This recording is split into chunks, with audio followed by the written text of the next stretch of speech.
Yeah, we're live. 3 minutes to spare. 6:57 on the dot. Tonight we'll talk about, and this will be the poll for tonight, and I'll go ahead and introduce it now, but I'll go ahead and put it up in a few minutes after more people get here. The poll for tonight will be, I'm thinking more about the Big Bang 3800. If you saw the video I put up earlier today, if you have not taken a look at that, please take a look at it. You can see my question was, why did the turbo version make so much power relative to the NA version? And a lot of times I ask these questions and so that you guys know, I already know the answer, but I want to know what you guys are thinking. I want to know the things that you guys come up with, because a lot of times it can lead me in a different direction. So the question was, why does it make so much power? Was it just the benefit of the E85 with the turbo combination? Was it also the restriction from the inlet system? Because one of the things that was very evident, and some of the guys pointed this out, one of the things that was very evident in all the testing that I did with the NA intake manifolds, we ran the two long runner versions, the composite manifold and the aluminum version, the Series 2 and Series 3 upset. I don't know. I don't even know what word I'm looking for. The Series 2 and the Series 3, because they're different. One of them is a composite and one of them is aluminum. Inside, they're really very similar. In fact, I ran them back to back. And what we did was we ended up taking the lids off, taking the runners, because the runners are basically a plastic insert that goes inside of there, and they made up to the lower section. We took those out, took the runners out, and then they have inserts, which I showed, that just basically drop down. And the inserts aren't so much like runner inserts as much as they are basically just a radius entry into what's already there. So it adds about this much. So it's not very thick. They're a ½ inch, or I don't think quite an inch, maybe something like that. But they don't add a ton, but they do have a radius entry into it, so it helps airflow going in. They do shorten the runners because we took the big runner sections out, and we showed the effective runner length, which is the same as we always show it. When you have longer runners, it makes more power down low, and I say down low just from some point to some point, whatever that is, depending on how much we're changing the runner length and the displacement and all that. And then the shorter runners make more power up top, and that's exactly what happened. And then along with that intake manifold test of running those two NA intake manifolds in both their long and short runner versions, I also ran the factory lower intake manifold for the blower, which is very short runner, basically just a big open plenum underneath the blower with short sections that essentially just radius the entry kind of into the cylinder head. There's a little bit of runner there, not very much. So we ran that, and I ran that with the gutted early M90 supercharger, the Series 2 L67 M90 supercharger with that throttle body, which is smaller than the L32 is.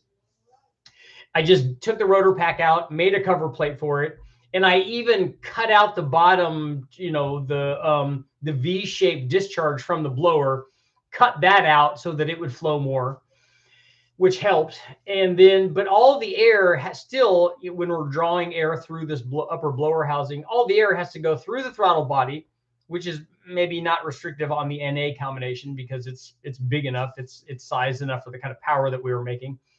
But the air has to go, if you've ever looked in the inside of the entry into the blower, they enter all of the air into the blower basically at the top, and then the rotors grab it and it exits out the bottom, and it enters at one side and ends at the beginning and the end of the rotor pack. So the problem is that entry into the blower, the blower grabs it and chews it up and spits it out, but it's not very good for airflow even on an NA motor. And we demonstrated that by having that throttle open all the way at wide open throttle, and then Eddie was standing there and just pulled the back plate was just sitting on there essentially. And so when I went to wide open throttle on the dyno, he just pulled the plate out. And so it flowed even more air because it was flowing air basically from both sides of that gutted blower housing. And when we did that, it made more power. We changed a couple of things there. One, obviously, we changed the airflow. All the air was still breathing through my modified discharge area in the bottom of that blower housing, which I don't think was ideal by any stretch of the imagination. I didn't radius it or do any of that. The lower manifold, I'm sure, flows more than enough in terms of the big opening for the blower. That's sized more than enough. The restriction would be more that V-shaped piece, even when the V-shaped discharge, even when we cut it out. and improve the flow of it, it still wasn't ideal. And then, so then the restriction would then be the runners going into the heads. So my question is, if you look at the thumbnail that I put up for the video, the lower manifold already kind of has, it basically has a rib right in the center of it that's about like this tall, not very big, but there is one there. I don't know if they did that for strength or if they actually did that as a divider, because here's my question for the poll, and so we'll start our poll for tonight. So the question for the poll is, I'm going to use that lower manifold. I'm going to use the L32 version because the opening is bigger, and I'm going to go and port the runners, match port them, and port them going in, because the runners are very short and it'll be easy to access all of that stuff.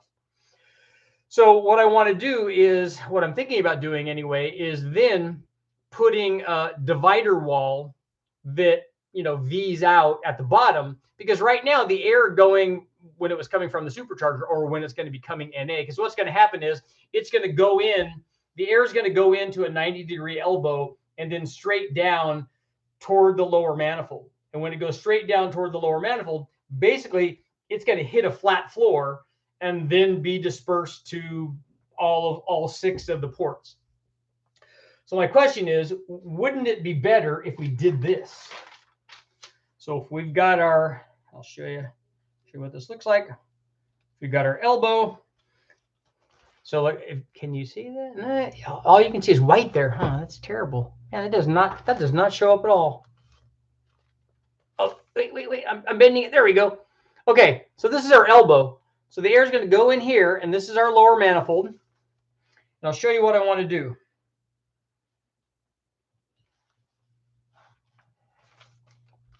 So let's see. Okay, see that now you can see it.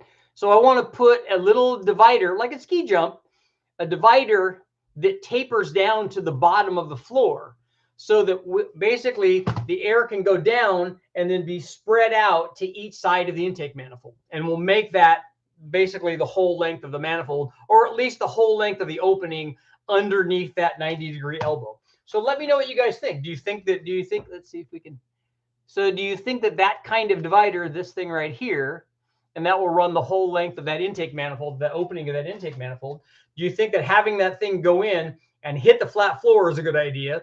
Or do you think putting the divider like I'm talking about and having it like taper into that wall and make a turn, do you think that's going to be better? So the poll for tonight is,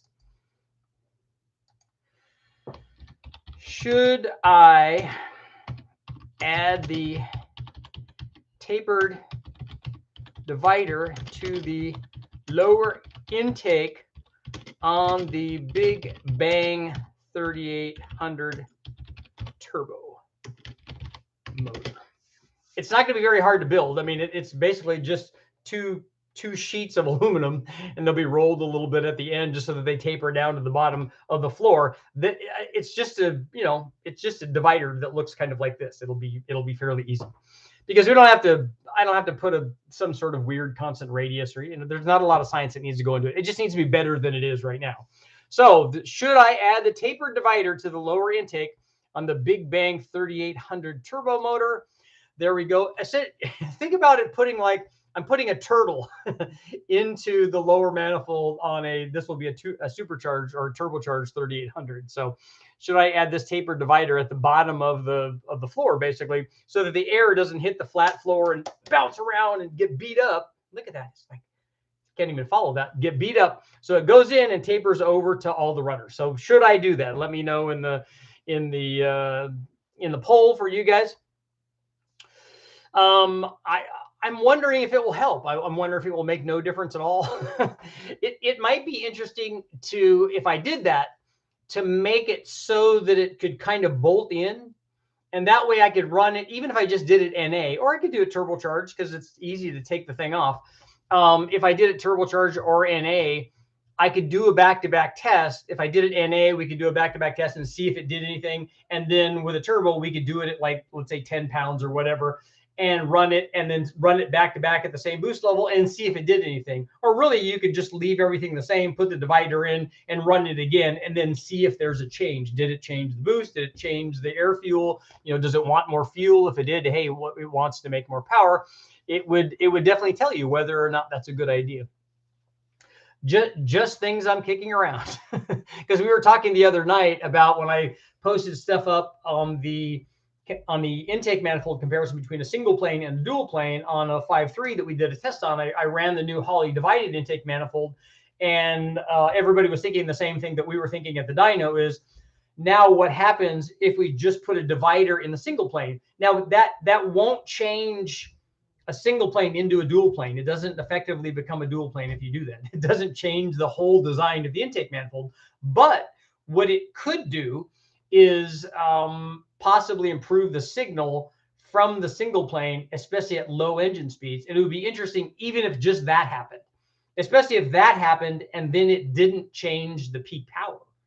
Or that it did change the peak power, or whatever the result is. And then you combine that with a tapered 4-hole spacer, and then you guys, there's all kinds of cool things that can be tested. That's the problem with dyno testing. And I learned this from my very first dyno test at West Tech, even before that, when I was doing chassis dyno testing. When you start doing that stuff, you end up with way more questions than you end up answers. Well, what if we did this? What if we did this? What if we did this? There's an endless amount of what ifs we did this, and that's what happens. So our poll for tonight is, we've got 46 votes so far. Should I add the tapered divider to the lower intake on the Big Bang 3800? 79% saying yes, and 21% saying no. So we'll have to get some more people here. 708. So it's still early. Just throw boost at the stock manifold like most normal folks do. Well, we're going to do both of those. I mean, we're definitely going to do that already, so that's not a problem. I think that the taper divider would work, but not very much. I think you should test it both ways. A dome would work. Yeah, that's the turtle, right? That's the race turtle. Do both. I mean, that's obviously the answer, is to test it both ways to see if it really does anything.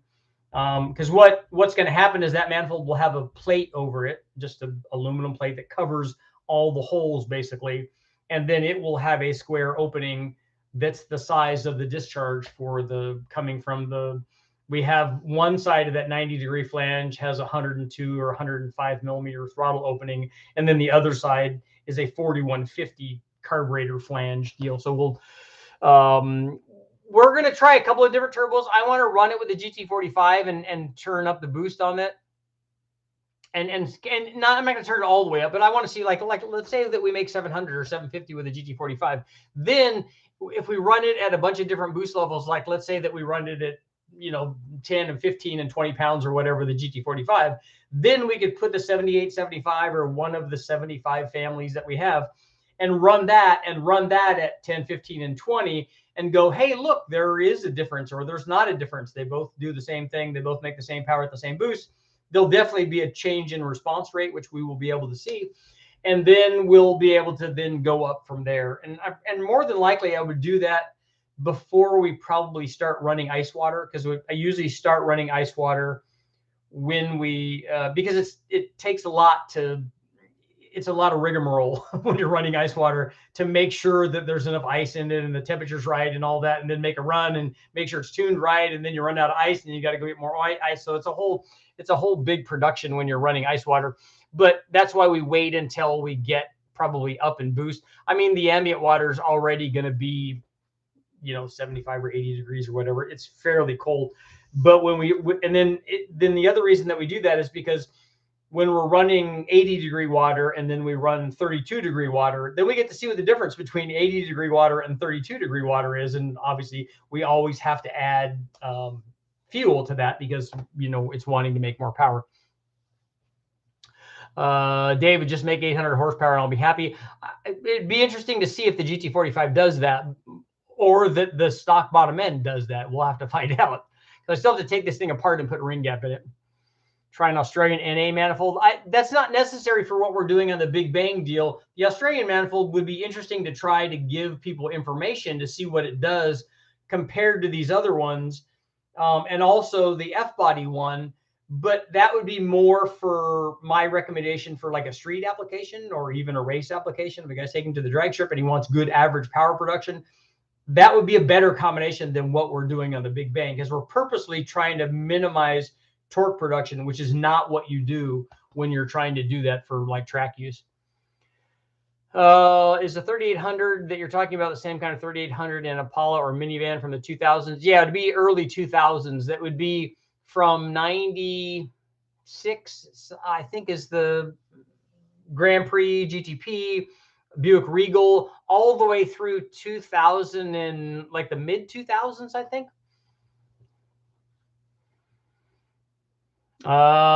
Because the runners are so short now, will the divider be counterproductive because it will take some more volume away, going to have turbulence issues either way?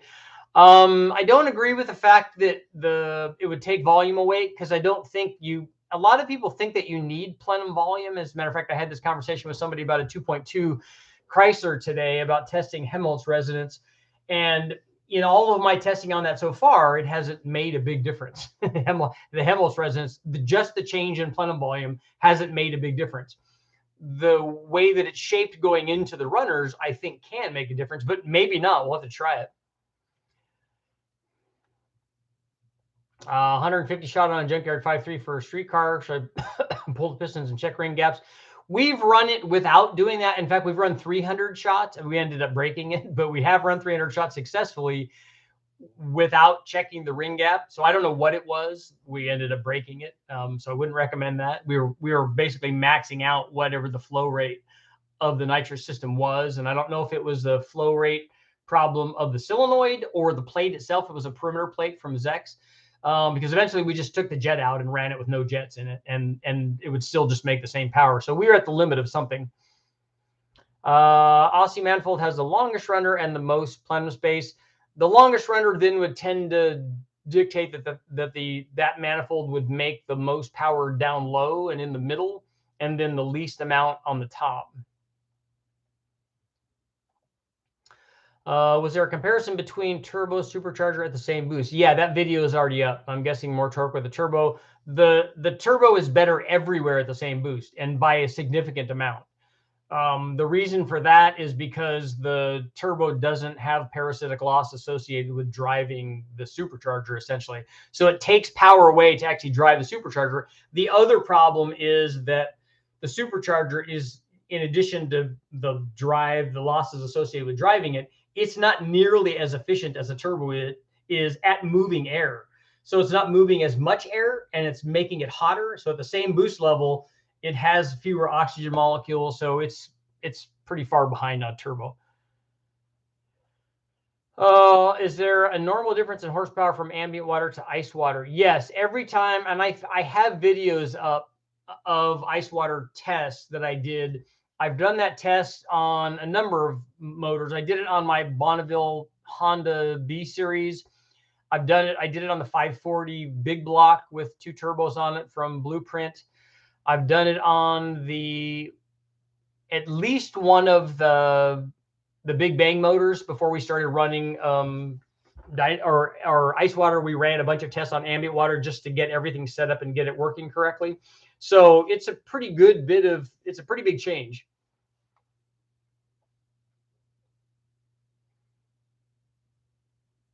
Okay, I could not see the engine in detail, so I couldn't tell if it was the kind of stuff I have in my minivan.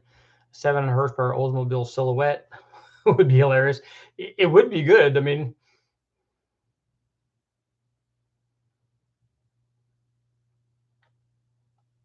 just found the like button. There you go. Everybody hit that like button, and everybody answer the poll. So the poll for tonight, we've got more people here now, is should I add a tapered divider to the lower intake on the Big Bang 3800? So right now it's just a flat floor. So should I put something that has a better like transition into that flat floor as the air is coming down from our 90-degree elbow? Kevin, thank you much. Let's see. I'd love to see back-to-back dyno with different oil viscosities. How much power does 0-20 make versus straight 50?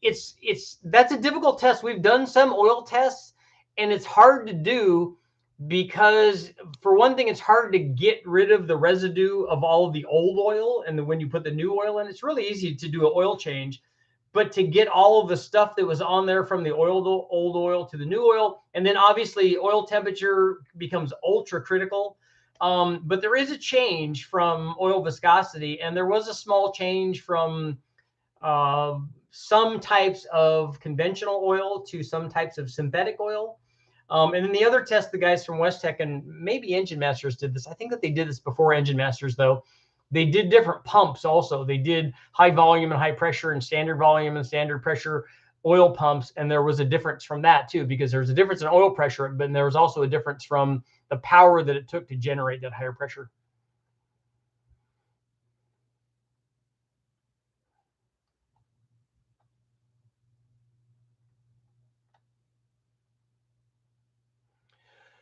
What oil weight do you usually run in your junkyard LSs? 530 normally.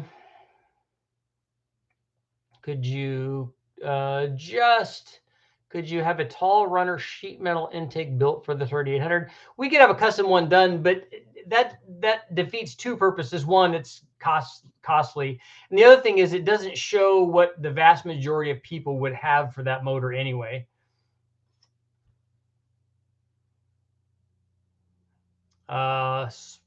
Spank, does anybody remember the swirly thing in the old 5 horsepower Briggs & Stratton? I took mine out and cut the length in half and reinserted it and got 700 more RPM on the big end.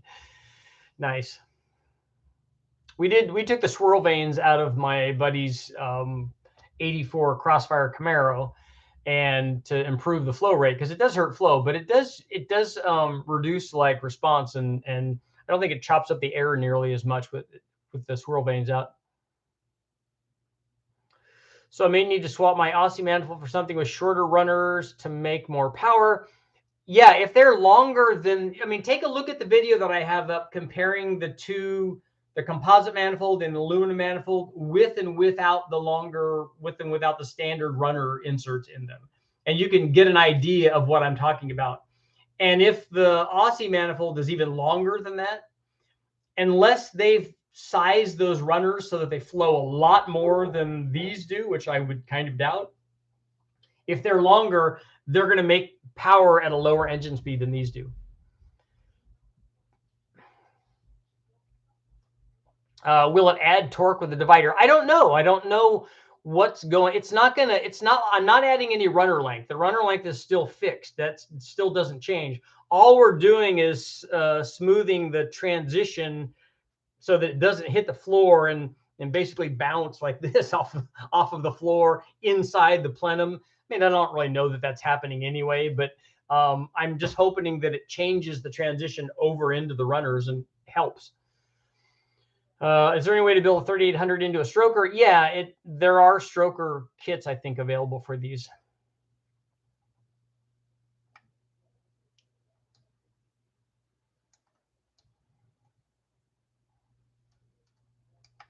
The swirly things are like the guy was talking about for the Briggs motor. I wonder if those are like the tornadoes that, that people were using. Because, you know, you put that in your air inlet system and it swirls the air. And then that swirl never leaves. The swirl goes all the way through, makes all the turns. The swirl continues to goes through a carburetor or through the throttle body, through the common plenum in a fuel injected manifold, and through a dual plane or a single plane on a carburetor manifold, continues to swirl, finds its way, still in swirl, splits into 8 equal swirls. All of those swirls then find their way to go into past the open intake valve right at the right moment and swirl their way into the combustion chamber. So you think that all of that stuff happens?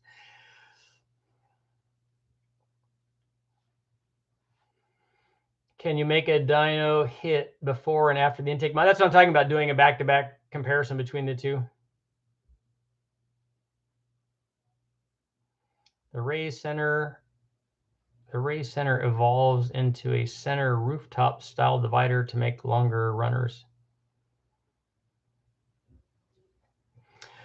Okay, Michael, you're late. So the idea is, I'll show you a picture of this. Let's see, you can see here. There we go. So this is our 90-degree elbow entering our factory lower supercharger intake manifold, and the floor is just flat. So should I put a divider in there that tapers and makes the air go and hit a smoother ski jump kind of transition and go out to the sides rather than just hitting a flat floor? Yeah, so like a turtle.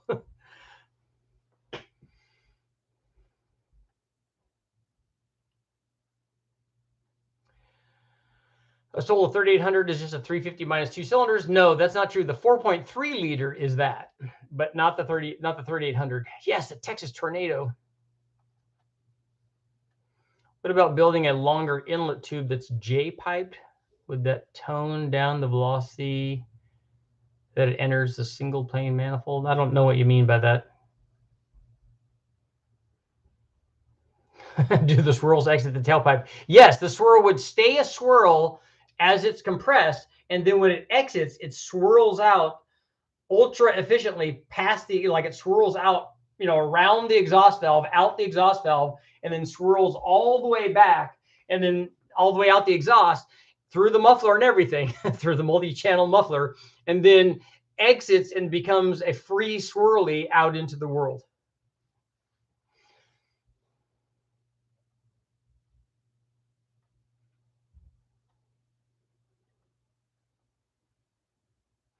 What is common on the floor of aftermarket V8 intake manifolds? On a lot of tunnel rams, we see people paying attention to the way that the V comes together. Super Richie floor splitter. There you go. Flow splitter. There we go. Raised adapter. So let's see how our pole is doing. Should I add the tapered divider to the lower intake on the Big Bang 3800 turbo motor? I'm going to do it. I mean, we got to test it so that everybody can say, hey, Richard, that didn't work. I know, but it's still good information. Right now, we're at 76% yes and 24% no. Free swirlies. Free the swirlies. I'm going to make shirts that say free the swirlies. Swirly lives matter. What's your thought on an axle back dual exhaust on twin turbo 5.3 with 3-inch pipe? Are your turbos mounted back at the axle? Is that what you're doing?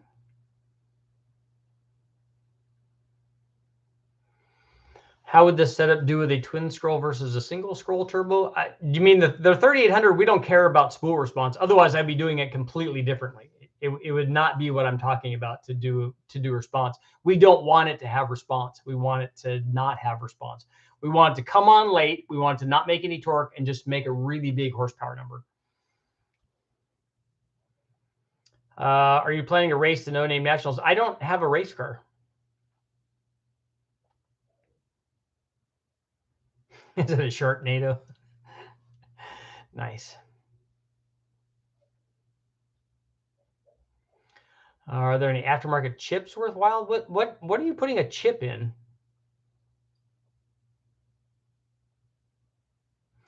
Did you test the air temps after the blower?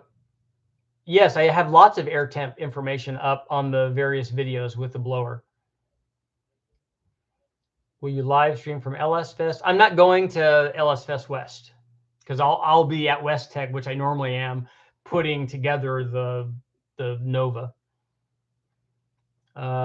Tuning devices for the 5.3. So those won't be chips; those will be programs, and so there are programmers for them, and then there are tunes for them.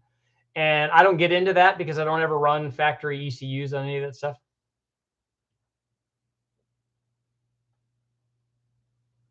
Why not race the Nova or the Mustang? Neither one of those right now have. The Mustang is in New Mexico. It has no motor in it. I don't think it has a trans in it either. The Nova has a trans, but no motor in it.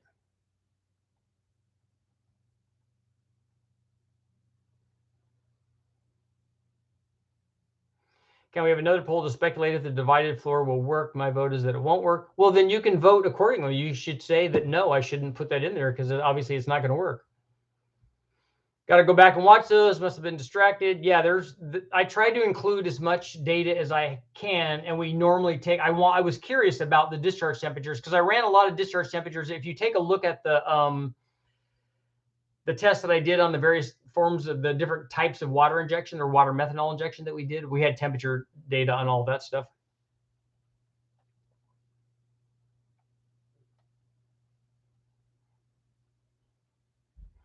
Can you use a GNX intake manifold? The 3800 is not the same engine family as the Grand National is, so they don't interchange. Corn L67 block, 100,000 miles, aluminum heads, nice. Jealous. much. Aussie manifold with 2 1-inch spacers. Water to air, 6870 turbo, 115 injectors, stage 5 cam, 680 wheel at 24 pounds. That's nice.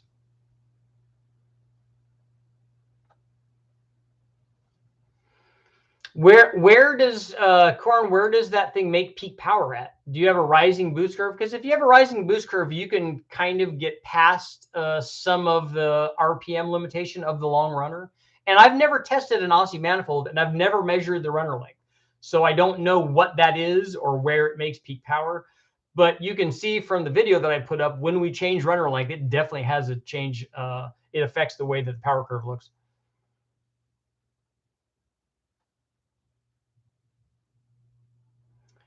I found oil in my heads. Well, there should be oil in the heads, especially where the rockers and everything are and the valve springs. There should be lots of oil there. Took off cylinder, looked fine, no knocking or anything, just lost boost. Did you break look at the pistons, did you break a ringland or something? And sometimes not the top of the piston. Between the first and second ringland, you need to look and see if you broke a piston.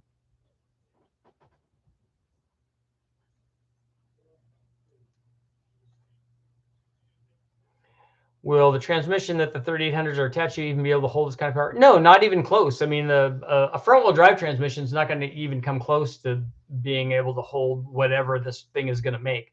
It'd have to be a really modified trans or a rear-wheel drive application.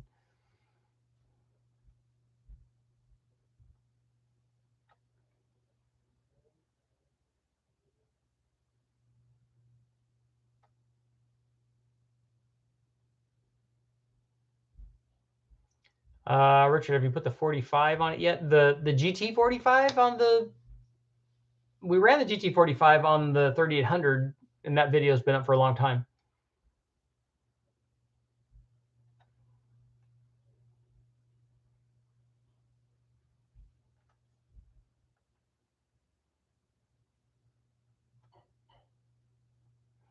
.3 have an LSA raised. I don't know what you mean by a raised adapter. Could you fabricate something like those to raise the 3800 manifold?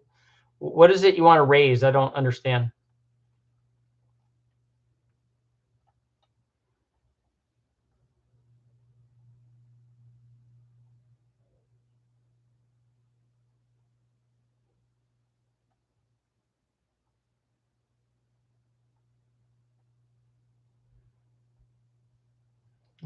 In my experience, what's the most power I've seen on the 3800? The most power I've run so far is that turbo run that we made 613 with.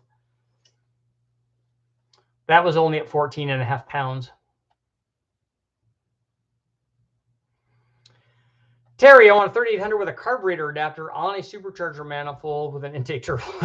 Actually, putting a carburetor on that lower manifold would be very easy. I mean, it would be the same kind of adapter that I'm putting on there already. So maybe I need to run a carburetor on there before we run everything, because the opening would accept a carburetor spacer and a carburetor on there without any problem at all. It's not going to work very well because it's a really short runner manifold and it's NA, but it would still work, I think.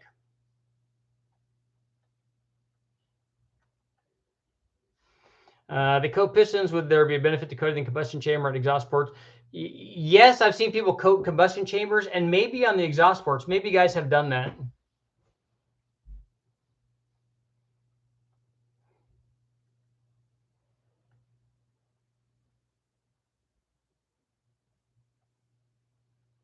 Do you think if the intake manifold opening was symmetrical to all the ports, airflow would improve? Well, that's what we did, Eric. Is it when we pulled the lid off, or the cover plate off, it had flow from both directions going into the manifold. Richard, the 613 was on the GT45. Yeah, that's the turbo that we had on there when we ran it.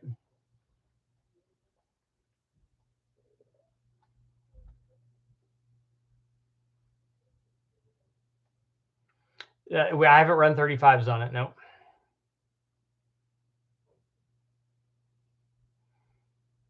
I want to design a manifold out of a D16 Y7 intake to accept a GM supercharger. It's gonna have to sit on top, but it could be done.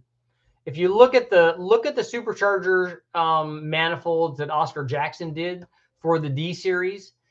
And you have an idea. He was running smaller ones. He ran probably on the D series. They probably did an M45. They might have done a 65 or yeah. Is it 65? 60 and a 90.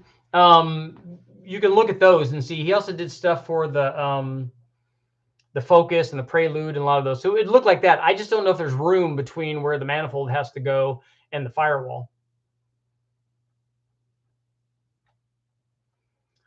What spark plugs are you running on the 3800? I don't remember. I think that they were TR6s.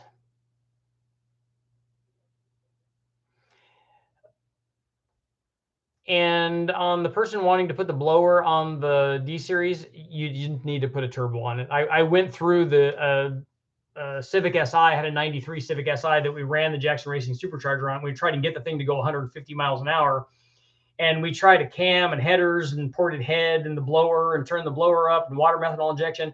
And then when I put a turbo on there, it just said, hey, look, I'm making 50 more horsepower now. Everything's a lot better.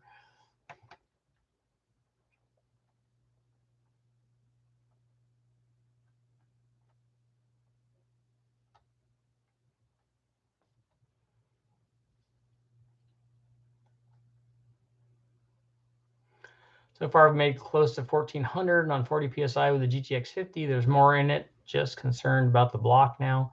Is that some kind of LS motor? Is that what it is?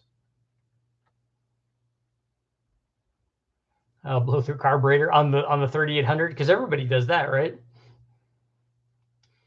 See how our pole is doing. It's actually slipping down a little bit, I think. Should I add the tapered divider to the lower intake of the Big Bang 3800 turbo motor? 71% are at yes, and 29% are at no.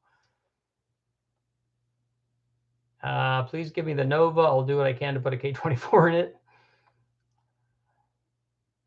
What would you recommend for PI new edge? I need more power. The PI responds to the same things that every other motor does. It wants more head flow. It wants cam timing. The PI intake manifold is actually not too bad, but there are obviously better ones that will make more power. But boost is a great thing for those.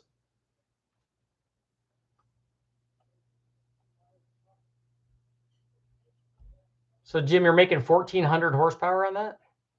That seems like a lot.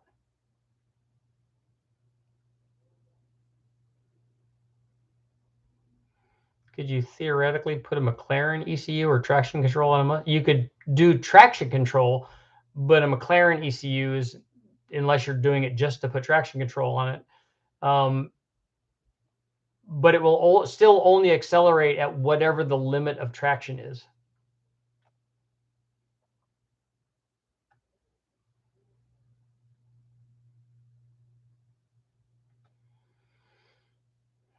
The Aussie turbo setup came into the most torque of 4,400. That doesn't tell me everything unless the boost was perfectly flat and it did that there, then that would be okay. Unless it's with an automatic, then that throws everything off. And then where does it make peak horsepower at? Does the MSD boost retard ignition box work well for any blow through carb motor with a distributor? We've used that pretty successfully. Didn't the 351 Windsor run an intake stuffer for improved flow? Which Windsor did that? Check out the car on my profile. I will. I'll check that out. So that's got. Is that like a dry sump motor and an aluminum head and custom intake and all that stuff?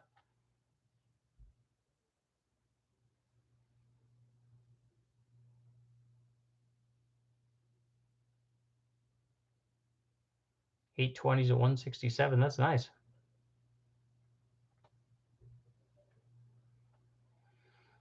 What happens if you run a race engine on the street?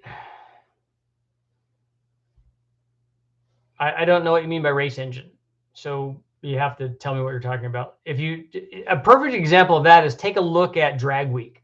Look at what those guys are running. Those guys are running 5 and 6 second, I think 5 second stuff, right? 5 and 6 second twin turbo dedicated like pro mod style race motors. but because they're turbo motors, they can also drive them, so that they drive them to all the events.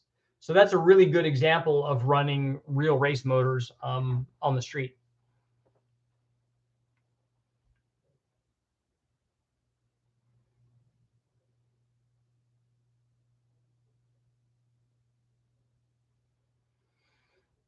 We ended up running an M90, I think an M90 on the, yes, we did. We ran an M90 on the Focus motor. Oh, alloy heads, custom manifold, intake and exhaust, wet. Oh, it's a wet sump still. Okay, cool.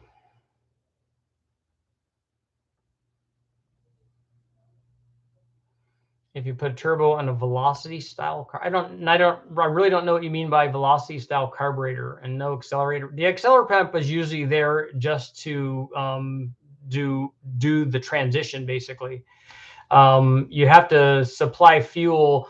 The fuel flow to the carburetor needs to be at a higher pressure than whatever the boost is going to the carburetor. Otherwise, fuel is not going to go in there. Otherwise, a lot of times the carburetor works pretty well under boost. When you get to higher boost, it becomes problematic. That's why CSU does the boost reference power valves, because a lot of times you run out of fuel flow rate.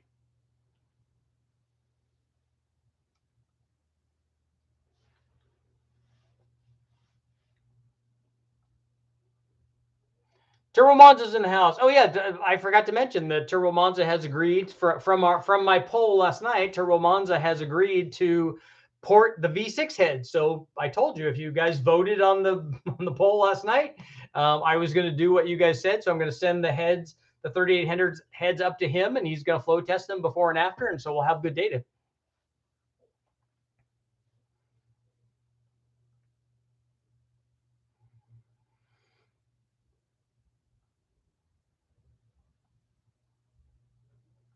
Uh, 6,000 is enough rod clearance. A variable Venturi carburetor. I don't think I've ever tried to run boost blowing through those. I have seen guys run those in front of turbos, but not blowing through them. The 3.8 supercharger is no good on the 4.3. It will work on a 4.3. The supercharger will, but the manifold will not interchange. You have to make your own manifold for a 4.3. Then you can put that M90 on there.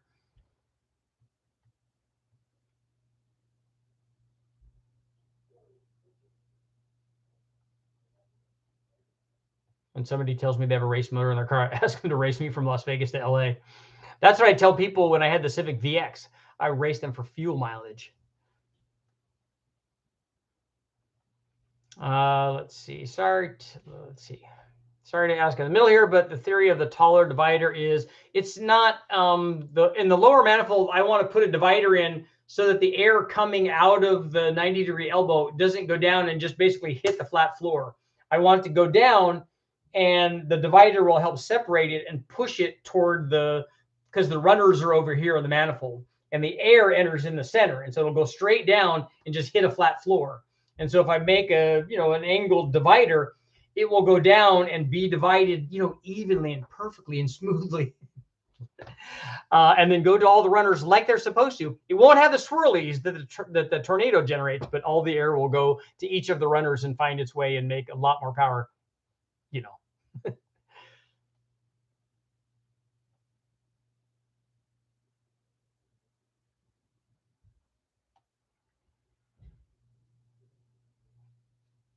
Sorry, my last comment wasn't clear. Make the intake manifold opening that the blower housing bolts to larger. Well, if you take a look at Eric, if you take a look at the difference between the M90 supercharger used on the Series 2 motor and the Series 3, the later Gen 5 blower has just that. The opening is bigger. The inlet opening on the manifold is bigger, and the discharge is bigger on the Gen 5 blower.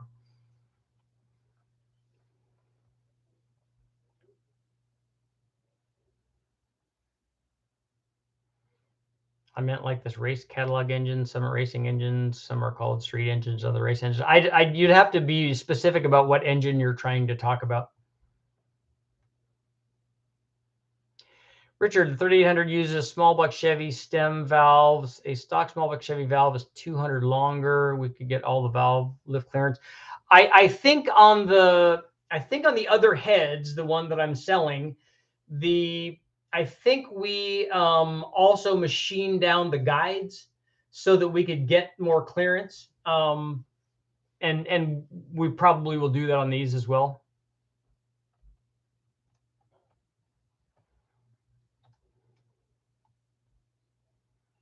How tall the divider and how fancy? It's me. So, the fancy part is going to be like questionable.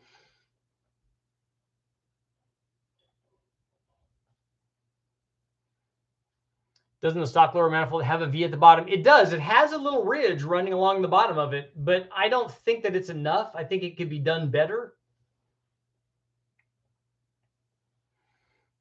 2000, 2005 Dorman NA intake swap and throttle body for what kind of application? Is that for an LS?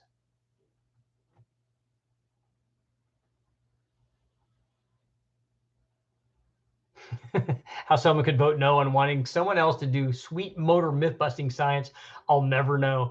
I don't understand that either. But like I said, that's the way that the internet is. And so if I put a picture of a puppy up and like an adorable puppy with the eyes and the whole thing, I could put that picture up and then I could do a poll and say, is this puppy cute? And we'd get people that say, nah, I hate puppies. I don't understand it. How big do the 3800 cams get? There's one, Intense has a fairly big one that's like 235 at 50. I think it's 600 lift. I don't know if that will fit with the stock piston to valve clearance. I kind of doubt it, but I've never measured it, so I can't say that. It's bigger than most other stock piston to valve applications that I've tested. I don't like that particular cam for what I'm trying to do, and I'm going to be talking to somebody tomorrow about doing a Super Richie cam. Max effort, what do you believe can reasonably be achieved with this 3.8? I don't know. That's why we do this. I don't know what the limitation is. And there are two things to consider here. I don't know what the limitation is just of universally a stock bottom end with ring gap. So with the stock crank, stock block, stock rod, stock pistons with ring gap of an L67 or an L32. I'm told that the L32 is better.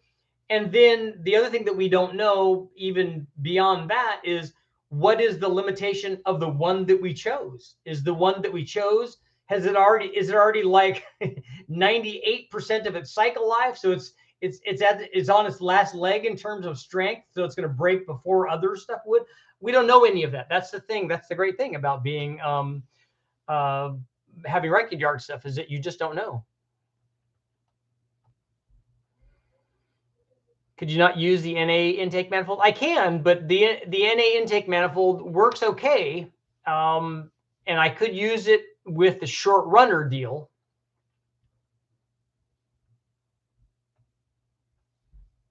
Cutting the spring pocket is fine. Trying to use stock push rods, but if we lift the port a mite, makes the area under the spring too thin and limit the port. Yeah, I do want to cut the spring pad. We don't have to cut it very much. We just need to see where the installed height is now. And even if we could get it to 1750, that would be fine. Because then I'll just put a, plus 50 keeper in it or something.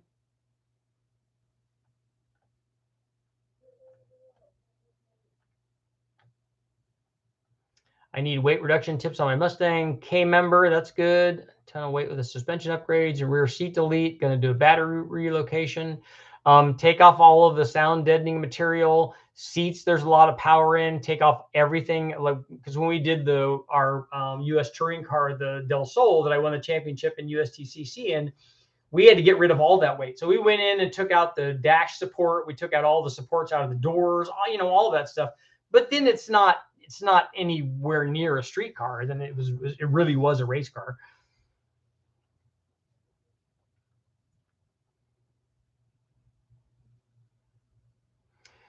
Wayne, the Parker funnel web that you're talking about has the way that the intake entry in the plenum is shaped. The openings are rounded, almost like to match up with what would be a 4-hole carb spacer. They're like that, And they effectively have longer runners. At least the original one did, that Terry Parker did, which he did a really good job on because I've tested that one. Subsequently, the guys from Engine Masters have run the Speedmaster versions, which are now, I guess, different because they're not doing nearly as well. Try the F-body one on there. I'm done doing NA intake testing, so that's probably not going to happen. Send it all. We'll get it set up. Yep.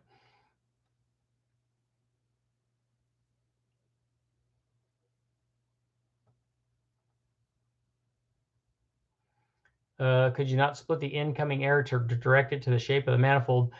That's what we're talking about doing. We're talking about the air coming down and hitting a divider and directing it toward the ports. Novak, hello from Romania. Nice. Do a video about carbureting a 93 to 97 LT1. I have stuff like that up already. It's not an LT1. It's actually an L99, which is the little 4.3 liter. But we ran the carbureted intake that I would run on the LT1 on that as a dual plane GM Performance Parts or GM Performance intake manifold. They make a carbureted aluminum dual plane intake manifold that bolts right onto the LT1. And I had that video up, so you want to check it out. And shout out to Romania. I have lightweight front seats going with a glass door eventually, aftermarket lightweight hood, deck lid, all of that stuff.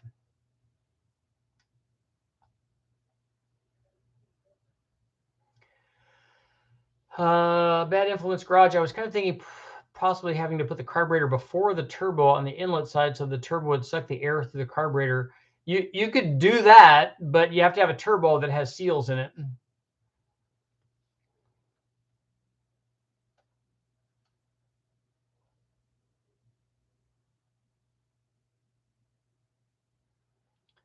On cutting divider on midsection top surface of cut to arrow shape with this helper. Well, I think maybe we're saying the same thing. If you look at, did you see my picture? Did you see my illustration? So the illustration is here. So the air is going to come in here, come in our 90-degree elbow from the turbo is going to be out here in this area. It's going to come into our elbow. It's going to turn and go straight down into the manifold, into the lower manifold. And then basically, if this divider isn't here, it's just going to hit a flat floor. There actually is a little bit of a divider here, but what I want to put is this divider here. So when the air comes in, it has to hit that divider and has a better transition. It doesn't hit a flat floor. It has a better transition to go out toward the runners. Tom, very good advice. If you have a roll cage, you better be wearing a helmet. It is not fun. My Mustang, because I bought my Mustang, my 5-liter Mustang in November of '87, and immediately put a cage in it to go SCCA showroom stock racing because I was going to be a race car driver. And we put a bolt-in cage, and it was kind of bolted and kind of welded in. We caught the car on fire a couple of times, but it's okay. But the thing is, you'll hit your head on it, and hitting your head on a roll cage is not cool.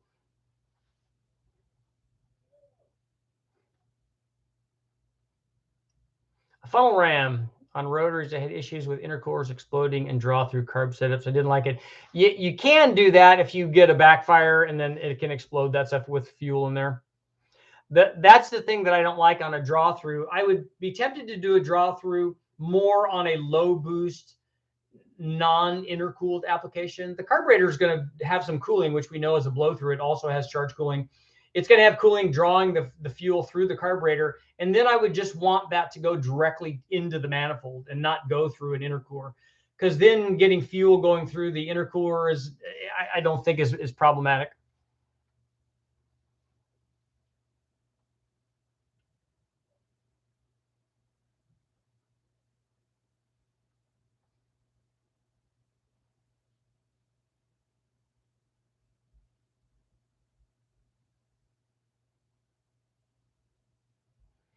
If you look at a blower manifold, this is a blower manifold.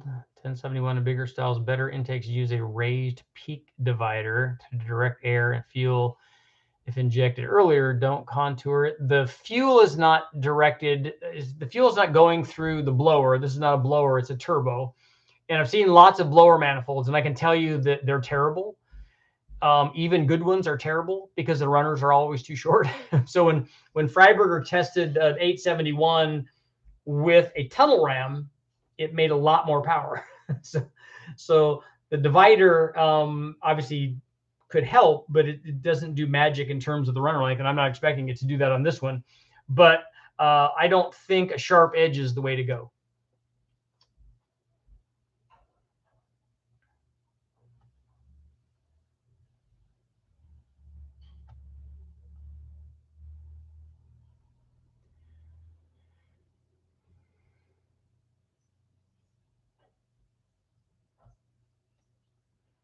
Mr. Alexis Jones, thank you very much. 12-to-1 compression, 408 LS3 heads, 239, 251, 113. Flex fuel and boost. What's your opinion? Too much compression for the street? Not for E85. It's not. What about the Ecotech blower intake? It has really long runners. Long runner length is going to determine where the motor makes power. It's going to do that with a blower. It's going to do that with a turbo. It's going to do that NA. It's going to do that with nitrous. It's going to do that with every form of other thing that you can put on there. So the intake manifold runner length is RPM specific. So if you can run a runner length, a long runner intake manifold, whether you're going to blow through it or not, it's going to make power at a lower engine speed than a relatively speaking shorter runner would do. Look at all the tests that we've run, and it always does that, whether there's boost there or not. It would be cool to see a blower on top of a tunnel ram on a 3800. I don't know of any 3800 tunnel rams.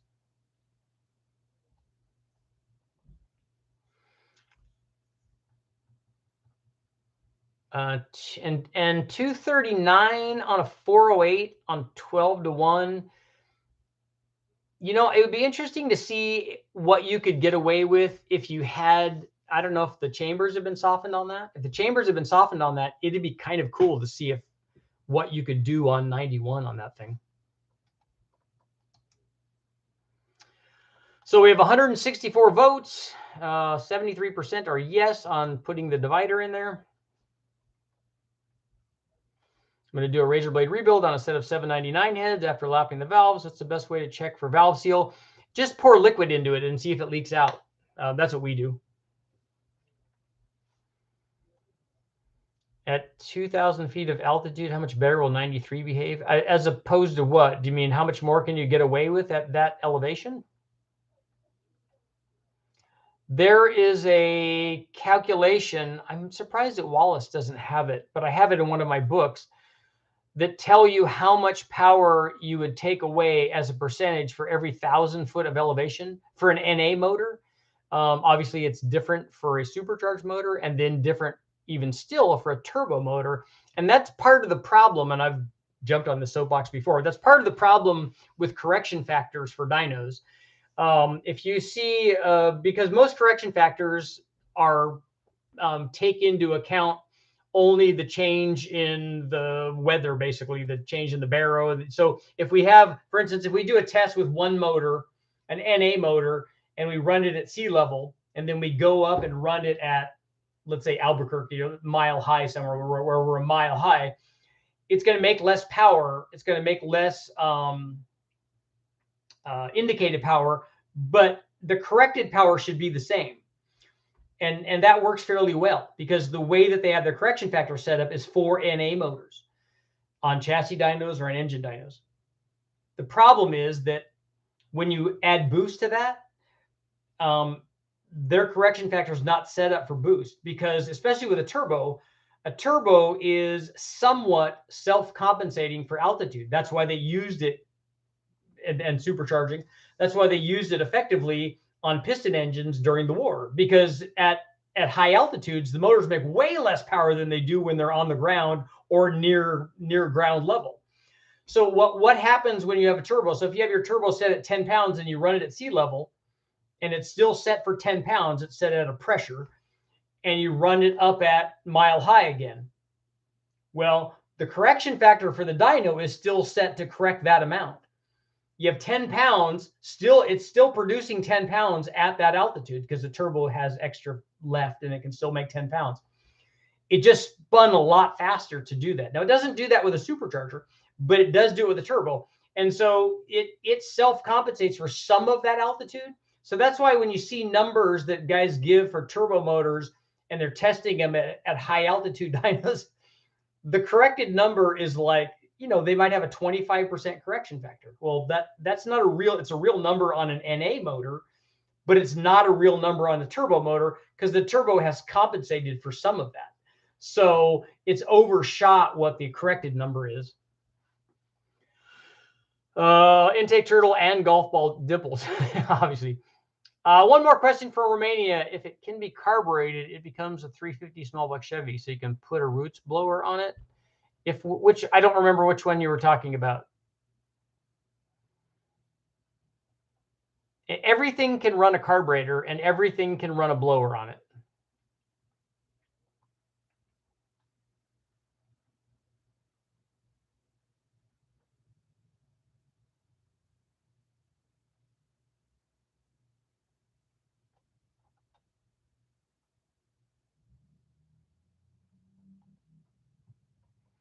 Is the divider going to go all the way up so that the even and odd side of the engine are separated completely? Otherwise, they wouldn't share airspace. No, my intention isn't to completely divide the intake manifold. I'm not doing it to divide the engine into 2 3-cylinders. I'm doing it just to transition the airflow over to each side. They're going to still have a common plenum.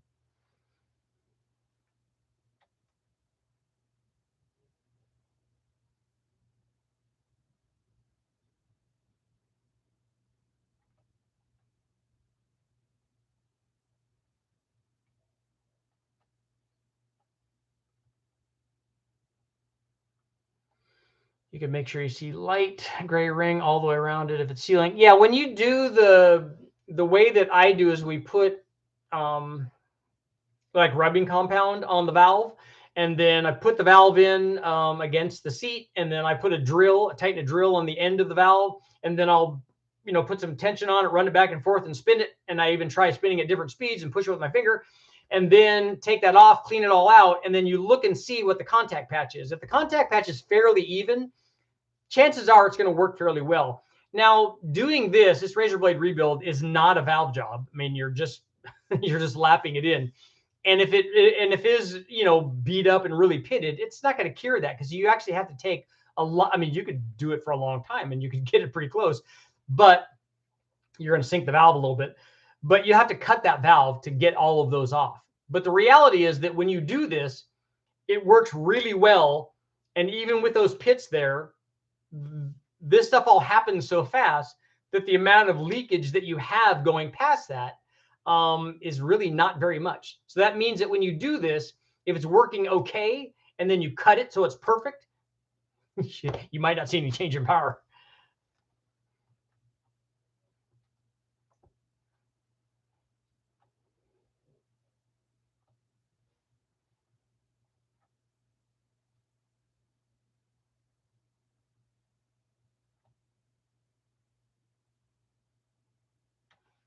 That's why turbos rock at Bonneville. It does help because you have a big change at Bonneville in the density altitude. We've seen it vary by a lot. And the nice thing is with the turbo, it kind of says, well, I'm going to do what I can, especially if you set me at a given boost level.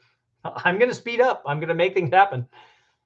And usually, well, not usually, but for a lot of guys, making the power, especially at Bonneville, is not the problem. It's a traction problem. The power is, look at what these LS motors do. You could make them stay alive for, a minute or whatever that they're going to be at. Well, if you have 1,000 horsepower LS, you're not going to be at wide open throttle for a minute. It just you won't be able to put that power down. So for the amount of time that you're at wide open throttle, you can have those things live pretty well. So making the power is not a hard part. Getting traction is kind of the hard part. We need a 478 V6 Big Bang. I don't think I've ever even seen one of those. So we're still like 71% with 170 votes in. Will it make 1,000 horsepower before it goes Big Bang? 6,200 corrected. Yeah, that's pretty high. I'd have to go back and look at. I think I still have the timesheets from the from when we had the last records that we set, and I think that it has the DA on them.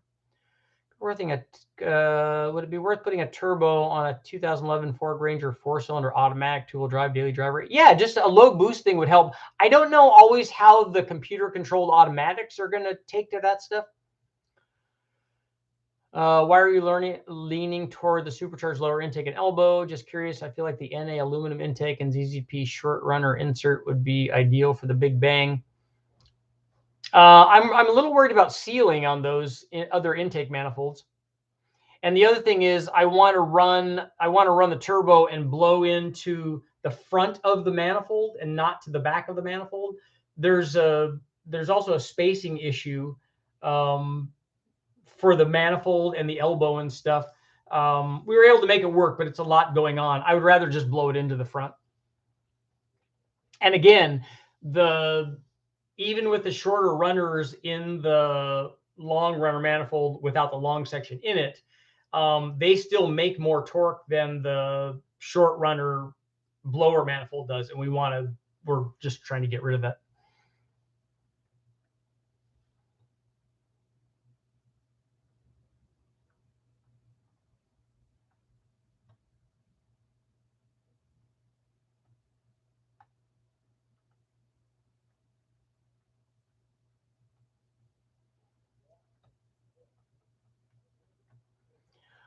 An LT1 can use a small block Chevy intake. It just takes work. Yeah, you have to re-drill. If that was the question for Romania, the bolt pattern for the intake is different on the LT1 than it is on a conventional small block, and that's why they made a dedicated intake manifold for that. You can make that work, but it just takes some doing.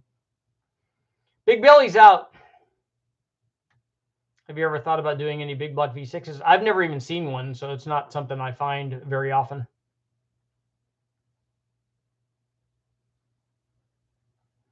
My prediction is less than 5 horsepower difference between the divider and no divider.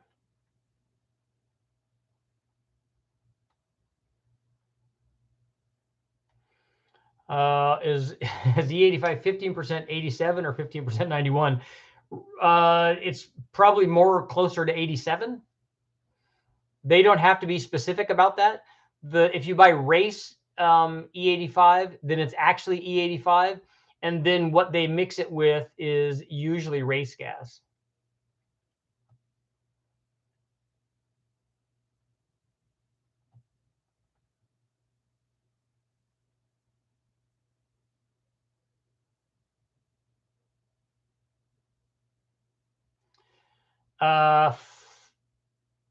We looked at flipping the manifold on those, and it's not something that's real simple.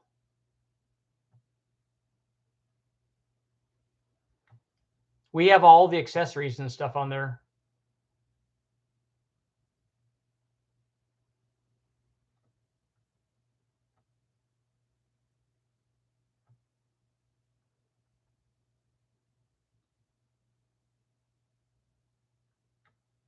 I need more access to large truck wrecking yards. Yeah, I usually go to the one that's close to West Tech. I have been to some of the other ones, but that V6 is not something that people are doing for performance though. Race grade E85 has more octane than pump E85 does, yes, because the other fuel that they're using has more octane. And also, if you use pump E85, there's no guarantee that it's E85. It can range from, like, I think that the rule or whatever it is for it to be as low as 55 or something. It's pretty low.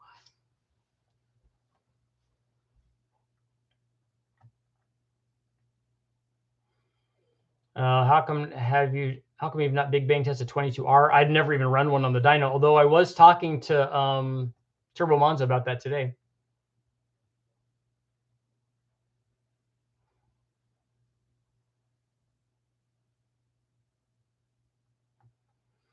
Oh, Novak. Yeah, if you have a carbureted intake manifold, you can then put an adapter on that, just a plate, and then bolt a blower on that, and it'll work fine.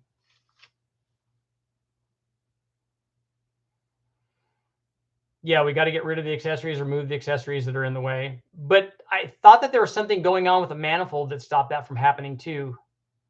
It's been a while since I looked at that.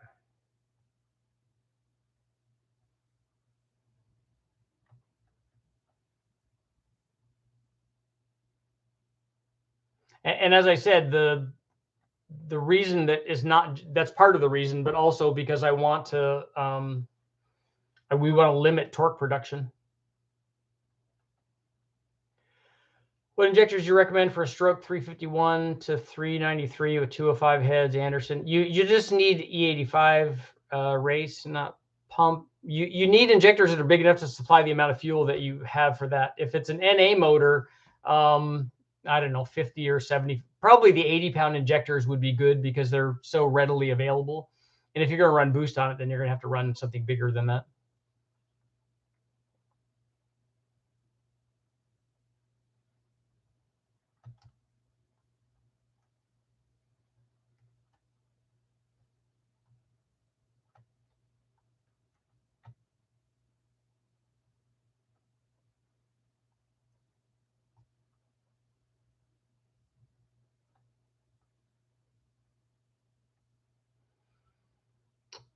Yeah, I haven't tested the 22R yet. I haven't run any of those. I don't know that I've ever even run one of those on the chassis dyno.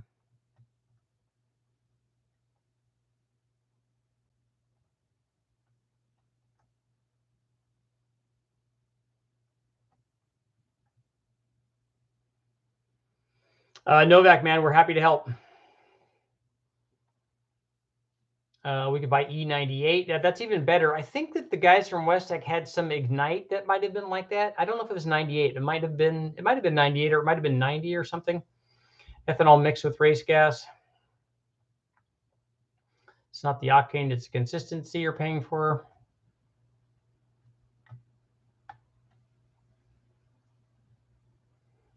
Oh, it is turbocharged, the Ford was. So you need big injectors then. So I would put thousands or 1500s in it.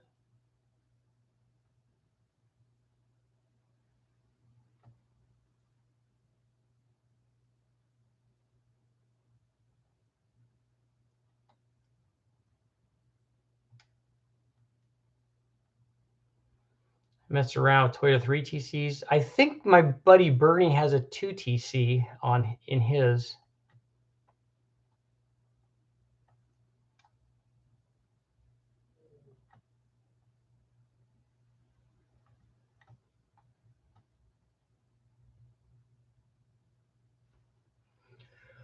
Most stage twos do 104 on the Toyota. Most stage twos do 140 to the tire, 90 horsepower. 90 horsepower to the crank stock. They run great with mods. They obviously need boost.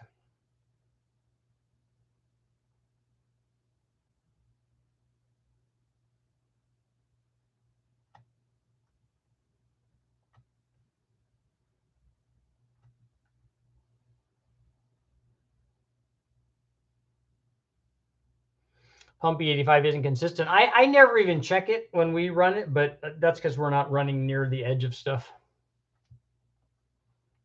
Yeah, the 2TC is a 1.6. That's what he has. He has it in a Corolla.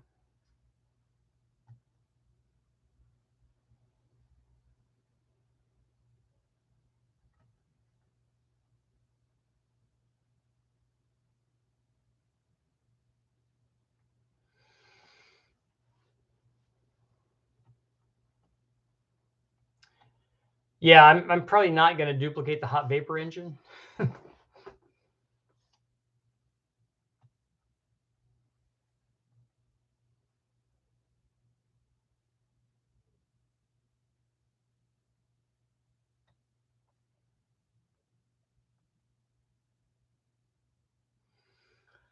So 22R needs a lot of boost. I'd say they 400 to 500 horsepower easy, stock bottom end. They're tough and forged cranks and rods. Well, if they have forged cranks and rods, that's a good start.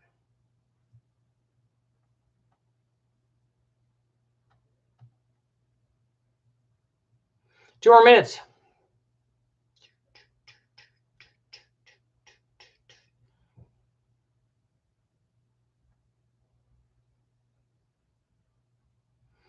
We did run the test with Brian Tooley where we ran the moonshine, but it wasn't the 190 or 200 stuff though. But the motor ran on it. It made less power.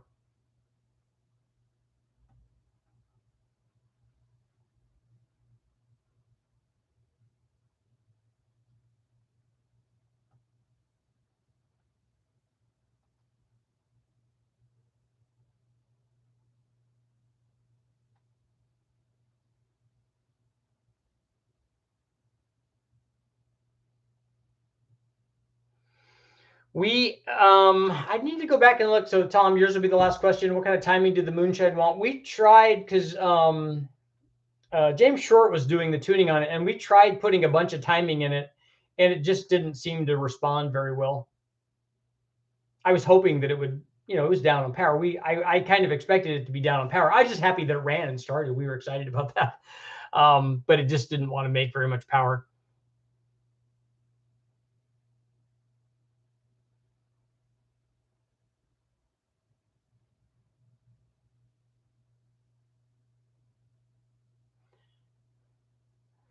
Tyler, you're late. Now you can go back and rewatch everything. Well, let's shut down our poll here. So should I add the tapered divider to the lower intake on the Big Bang 3800 turbo motor? We're still having 71% saying yes and 29% saying no. So we'll shut that down.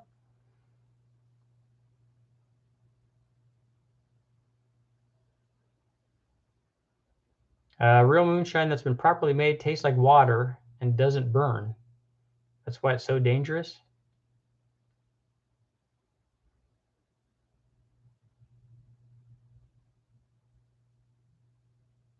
Acetone. Now then they're going to talk about hydrazine. That's not good stuff. Thank you guys all for showing up. And if you have not, please take a look at the video that I put up on the, what did we do? What did we do today? Oh, the 3800 stuff.